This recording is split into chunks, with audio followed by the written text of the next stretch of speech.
At the company's R&D Institute in Haifa, the research team, headed by Dr. Ruth Fried, conducted a series of comparative solubility experiments between standard and granular polysulfate and each of the nutrients it contains.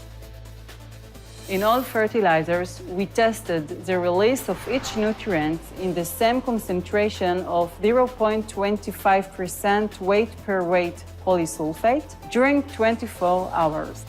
In this series of experiments, solutions containing 1.25 grams of polysulfate to 500 milliliters of water were prepared and stirred during 24 hours at 25 degrees Celsius.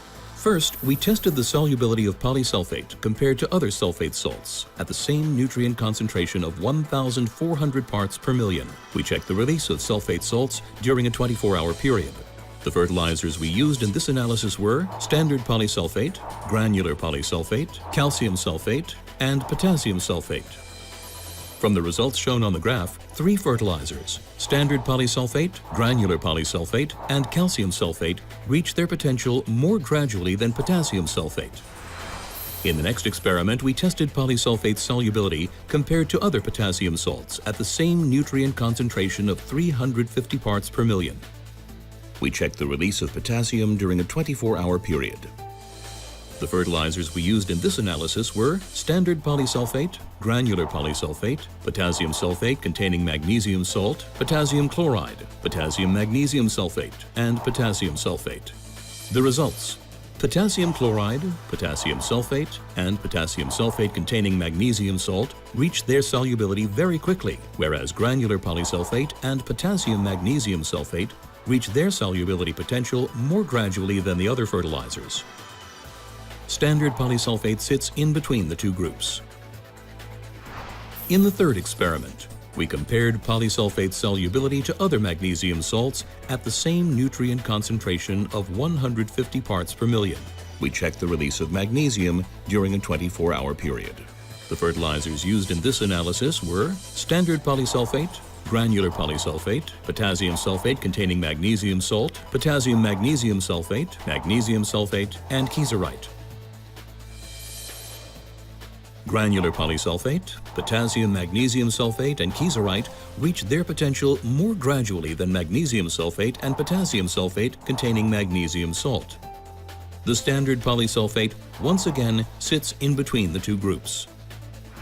In the final experiment, polysulfate solubility is compared to other salts, related this time to calcium, at a maximum concentration of 420 ppm. We checked the release of calcium during a 24-hour period. The fertilizers used in this analysis were standard polysulfate, granular polysulfate, and calcium sulfate. All 3 fertilizers show similar rates of reaching their solubility potential. Unlike the other fertilizer that we tested, polysulfate is a multi-nutrient, and we got a good solubility rate results for each of the nutrients of the polysulfate. From our point of view, these are very good results. In another experiment done in France, 1.25 grams of fertilizer was added to 500 milliliters of water at 25 degrees Celsius with no stirring during 60 days. First, measuring the release of 3 nutrients. Potassium and magnesium are immediately available. 99% was released after 5 days contact in water without stirring. Sulfur release is slower, limited by the maximum solubility of calcium sulfate. However, after 15 days, almost 90% is released. In a similar experiment, the relative release of sulfur was measured.